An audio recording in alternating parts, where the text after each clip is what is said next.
There are moments in life when something unsettling happens to a person. They begin to perceive what no one around them has ever dared to perceive, not what is hidden behind a smile or beneath a polite conversation. No, something far more radical. They begin to perceive reality without filters. And this, my friend, is not a blessing, not at first. It is a shock, an earthquake, a tearing open of the curtain that keeps humanity comfortable in its collective sleep. When you start seeing what no one has perceived before, the first thing you encounter is not enlightenment, it is danger, because the world has made a silent pact. Do not look too deeply. Do not question too intensely. Do not disturb the dream. People move through their days as if walking across the surface of a still lake, careful not to break the illusion that the water has depth. But once you have perceived even a single inch of that depth, once you have glimpsed the vastness beneath the surface, you can never again pretend it is shallow. You cannot unknow, you cannot unsee, and the world, sensing your perception, becomes immediately uncomfortable. Your eyes become a mirror and human beings fear nothing more than their own reflection. Have you noticed how society teaches you to behave? Not through words, but through an unspoken rhythm. You greet someone and they tell you they are fine, and you both agree to maintain this small lie, because truth would be too heavy for an ordinary morning. You congratulate someone on a success you know does not fulfill them. You nod at beliefs that were never examined. And all of this works beautifully, until someone like you appears, someone who has perceived something fresh, something raw, something untouched by tradition or habit. You stand there not playing the game, not reciting the old lines, simply seeing things as they are. And suddenly everyone becomes tense, not because you have said anything, but because your very presence interrupts the performance. This is the first danger, isolation, not the ordinary loneliness of lacking companionship, but the profound solitude of living in a different dimension of awareness. You look around and feel as though everyone is reading from an outdated script, while you have stepped into a new story entirely. Your perception places you outside the tribe, beyond the boundary of shared illusions. And human beings feel safe only inside their illusions, never outside. So you will feel the distance growing, not because you stepped away from others, but because they step away from you. I once observed a man whose perception grew sharper than his environment could tolerate. He saw through pretense with an almost painful clarity. He sensed falseness instantly. He recognized inner contradictions in others long before they admitted them to themselves. And what happened? People withdrew. Not violently, not dramatically. They simply retreated, one polite smile at a time. You think too much, they told him. You read too deeply into things. What they really meant was, you see more than we are willing to see. But they could not say that. So they blamed him instead. This leads to the second danger, the dilemma of expression. When you perceive something that others do not, you are placed before a difficult choice. Do you speak, or do you remain silent? If you speak, people will accuse you of disrupting the harmony, even when the harmony is nothing but a fragile pile of unresolved truths. If you stay silent, you betray your own perception and something in you begins to fracture. You feel as though you are living behind glass, watching life unfold while unable to participate authentically. The danger is not that you see too much, but that you don't yet know how to carry what you see. And once you speak, oh, the reaction is immediate. Not reasoned disagreement, not curiosity, not dialogue. Instead, defensiveness, a tightening, a subtle hostility. Human beings protect their illusions the way an animal protects its offspring. They do not defend truth with such passion, but they will defend illusion with their lives. So when you reveal even a fragment of what you perceive, you become a threat, and threats must be neutralized. The third danger arises here. Others begin treating your perception as the problem. Not the reality you point to, not the dysfunction you observe. You become the disturbance, the exaggeration, the one who makes things complicated. This psychological reversal allows people to remain asleep while claiming the moral high ground. It is a brilliant maneuver, almost artistic in its unconsciousness, and yet the deepest danger has not even arrived, because the greatest threat is not the world rejecting your perception, but the possibility that you begin rejecting yourself. When you perceive beyond the ordinary, you also begin feeling the weight of others' emotions, tensions, unresolved conflicts. You sense energies without knowing whether they belong to you or to someone else, and gradually, Like sand slipping through fingers, your own center begins to blur. You no longer know what thoughts originate in your own being and what thoughts you absorbed simply because you were too open, too unguarded, too permeable. It is here, in this subtle fog, that a person who perceives too deeply can begin to lose themselves, not in madness, but in an overabundance of awareness without grounding. And unless one learns to stay rooted while seeing, perception becomes not a gift, but a slow erosion of identity. And yet, when a person begins to perceive what no one around them has ever perceived, a strange temptation arises, a very subtle, very seductive impulse, the desire to intervene, to fix, to correct, to guide others toward what you now see so clearly. This is where the next danger enters, perhaps the most invisible of all. Because when your perception deepens, you begin to imagine that clarity automatically grants responsibility. You believe that if you see a wound, you must heal it. If you notice an illusion, you must shatter it. If you detect a lie, you must expose it. This is the trap of the ego disguised as compassion. Human beings rarely interfere out of purity. Most of the time, the urge to intervene is merely a hidden desire to prove that they were right. But when perception opens, the desire to intervene comes from another place. It emerges from discomfort. Once you see the truth behind a situation, you can no longer pretend not to notice. The tension becomes unbearable. It feels almost immoral to remain silent. So you step in, you speak, you try to illuminate what others refuse to acknowledge, and instantly, the entire machinery of unconsciousness turns against you. People react as if you have committed a crime. They accuse you of disturbing peace that simply did not exist. They claim you are imagining things, projecting, overanalyzing. But remember, the mind always attacks what threatens its comfort, and your perception, your simple, silent seeing, is an earthquake for those who have built their lives on foundations of sand. Imagine a village where everyone has agreed that the sky is always gray. They have lived under this belief for generations. And then one morning you look up and see a faint hint of blue piercing through. When you point it out, do you imagine they will celebrate with you? No. They will call you delusional. They will say you are seeing things. They will insist the sky has always been gray and always will be. Not because they are blind, but because their eyes have forgotten how to open. This is the fourth danger. The world will pressure you to doubt your own perception. And if you are not careful, you will begin to comply. Doubt will creep in like a thin line of smoke, subtle but suffocating. You will ask yourself, am I exaggerating? Am I wrong? Am I seeing something that truly isn't there? This inner conflict is far more destructive than any external resistance, because once doubt enters your being, your perception becomes contaminated, tangled with fear and longing for approval. I have met countless people who once perceived deeply, beautifully, accurately, but who lost that sensitivity because they abandoned themselves. They chose belonging over truth. They chose comfort over clarity. They chose the safety of the tribe over the freedom of awareness. And slowly their inner eyes closed again. Perception does not die dramatically. It dies slowly, like a candle that flickers until it forgets how to burn. The more sensitive you are, the more porous you become. And this brings us to another subtle danger, the loss of inner boundaries. When you perceive what others do not, you begin to pick up their unspoken fears, their silent despair, their suppressed anger. You feel what they cannot feel. You sense what they cannot acknowledge.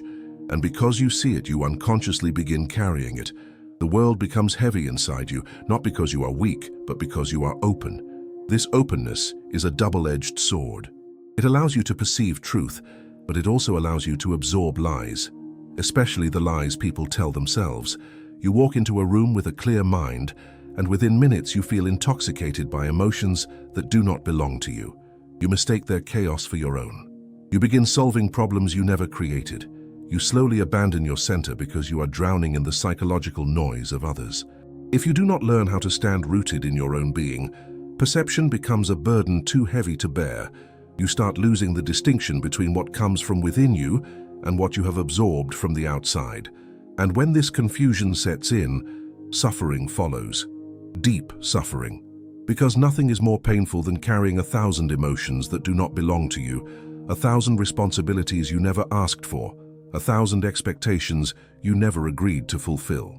There is a reason mystics have always retreated into solitude, not because they rejected the world, but because they needed space to remember themselves, to separate their own voice from the echo of the crowd, to let their inner waters settle so they could see clearly what belonged to them and what did not.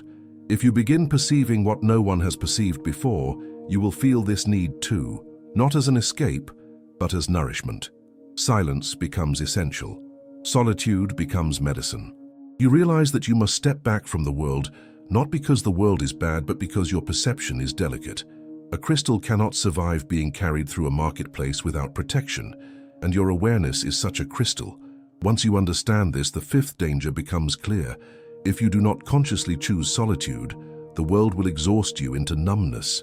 It will drain your perception until you are no longer aware of its depth. You will become ordinary again, not because you wanted to, but because you were overwhelmed. Yet there is a hidden blessing here. The moment you withdraw, not out of fear, but out of understanding, your perception sharpens. The noise fades. You rediscover your own center. And from that center, everything becomes clear again, not as a burden, but as a simple fact of being. Once you reclaim your center, something remarkable begins to happen. The very perception that once felt like a curse starts revealing its true nature. It is not the seeing itself that creates suffering. It is the compulsion to interfere, to adjust, to correct. When this compulsion dissolves, perception becomes lighter, almost effortless. You begin to understand that you were never meant to carry the world on your shoulders. You were meant to witness it with clarity, not to rescue it. This is where another paradox appears, one that only those who perceive deeply will ever encounter.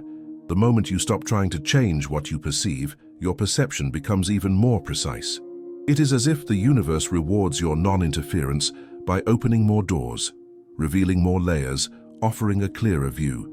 Because you are no longer approaching reality as a surgeon, but as an observer. And observation is pure. Observation has no agenda. Observation does not demand that existence bend to your will. It simply allows. But people are not used to being seen without being judged, without being analyzed, without being fixed. Most of the time, when someone looks at you deeply, there is an intention behind the gaze, to influence, to shape, to steer. So when you perceive someone clearly and yet remain utterly non-intrusive, something unexpected happens. They relax. For the first time perhaps in their entire life, they feel no pressure to pretend, no pressure to perform, no pressure to adjust themselves to match your expectations. Your clarity becomes a sanctuary rather than a threat. This is the transformative point where danger begins turning into possibility, because perception without attachment becomes a gift, not only to you, but to others. They sense that you see them as they are, and yet you demand nothing in return. You are not pushing them toward awakening. You are not dragging them out of their illusions. You are not shouting truths they are not ready to hear. You simply stand there, aware, unshaken, receptive, and strangely, this quiet presence becomes an invitation. Human beings resist force, but they soften in the presence of someone who is utterly at ease with the truth. And this is where the next danger reveals itself. Only now it is not destructive, but creative. The danger is that your clarity begins to illuminate others simply by existing. They may not understand it. They may not have words for it, but something in them recognizes that your way of being contains a freedom they have forgotten. And that recognition frightens them and attracts them at the same time. You become a mirror, but a mirror with compassion. A mirror that reflects without distortion, without judgment, without urgency. This kind of perception can feel like a threat to those who are still deeply invested in their illusions, but for others, it becomes a rare and precious solace. They may approach you slowly, cautiously, like animals approaching a pool of still water. They fear seeing their true reflection, yet they are thirsty for it. And when they finally dare to look, something awakens in them, a memory of their own inner clarity, long buried beneath layers of conditioning. But be careful here. This is where many sensitive people fall into yet another trap, the desire to become a guide, a savior, a teacher. They begin thinking, if my presence helps people awaken, maybe I should guide them intentionally. This is how ego returns through the back door, quietly dressed in spiritual clothing. It is a subtle corruption. You begin taking responsibility for the awakening of others, and suddenly your clarity becomes heavy again. The world's unconsciousness floods back into you because you have made it your mission to lift it. Remember this: a flower does not teach by instruction. It teaches by fragrance. It teaches by being. And the moment it tries to become a teacher, its fragrance disappears. So too with perception. The moment you try to force understanding upon another, your clarity becomes clouded with desire. Desire to change, desire to influence, desire to be acknowledged as the one who sees. And where desire enters, purity leaves. This is why genuine clarity requires humility, a deep acceptance that you cannot awaken anyone. You can only remain awake yourself. Others may draw inspiration from your presence, or they may not. It is not your concern. Existence is not asking you to become a missionary of perception. It is only asking you to remain true to what you have seen. If you understand this, then the next transformation unfolds naturally. You develop what I call the conscious distance, not a distance of rejection, not a wall, not an escape, but a gentle space within which your perception can remain clear and others' unconsciousness cannot invade you. This conscious distance protects you without isolating you. It allows you to be among people without drowning in their energies. It allows you to love without losing yourself. It allows you to participate in life without being swallowed by it. And through this distance, something extraordinary happens. You begin to discern what is yours and what is not. You finally learn to identify which emotions arise from your own depths and which ones you picked up from others unconsciously. This discernment is liberation. Without it, perception becomes a burden. With it, perception becomes a form of effortless intelligence. When you know what belongs to you and what does not, your inner world becomes clear again. The muddy water settles. Your thoughts regain their purity. Your emotions return to their natural rhythm. You become centered like a mountain, present, calm, immovable, not because you resist the world, but because you no longer confuse yourself with the world. And from this centeredness, you discover the final paradox of perception. The more clearly you see, the less you need from others. You do not need them to understand you. You do not need them to validate you. You do not need them to awaken for you to feel at peace. Awareness itself becomes your home. It is only when you reach this point that the true beauty of perceiving what others have not becomes visible. It stops being a danger and becomes a doorway into a deeper, freer, more authentic way of being. When perception ripens fully, when it is no longer tied to the need to change others, nor burdened by the weight of their unconsciousness, a profound simplicity enters your life. You begin to realize that seeing clearly is not a task, not a mission, not a moral obligation. It is merely a state of being, a natural flowering of awareness. The danger dissolves when you stop fighting with what you see. When you stop interpreting perception as a responsibility and begin experiencing it as a form of freedom. From this place, an extraordinary insight arises. You were never meant to save anyone. Not your partner, not your parents, not your friends, not your society. Awakening is not contagious through force. It only spreads through presence. People awaken only when the seed within them is ready to break open, and no amount of effort on your part can accelerate that moment. You can only hold space, silent, steady, unshaken, so that when they do open, there is a fragrance of truth in the air. This understanding creates a deep relaxation in you. You no longer feel pressured to correct every falsehood, confront every illusion, or untangle every knot in another's psyche. You see the madness of the world, and instead of reacting, you simply acknowledge it. You watch the games people play, the roles they cling to, the fears that shape their choices, and something in you becomes compassionate. Because once you have seen through your own conditioning, how can you attack someone still trapped in theirs? This compassion is not sentimental. It is not pity. It is not sympathy. It is clarity. You understand that people sleep because they cannot yet bear the full intensity of seeing. Their illusions are not defects.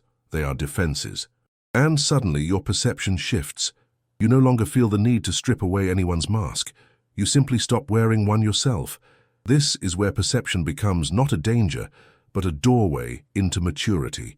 You become capable of relating without entanglement, loving without losing yourself, caring without becoming responsible for what is not yours. You learn to stand in the fire of truth without burning, because the flames no longer frighten you. They illuminate. But even here, even in this clarity, an unexpected longing may arise, the longing to find others who see as you see, not because you need them to validate your awareness, but because the heart naturally seeks resonance. When you perceive what no one around you perceives, you are surrounded by people who speak a language you no longer understand. Their concerns feel distant, their dramas feel thin, their conflicts feel like echoes of a world you have quietly stepped beyond. A subtle solitude lingers, yet the beauty of existence is that you are never truly alone. There are others, few, but they exist, who have also dared to open their eyes in a world that prefers sleep.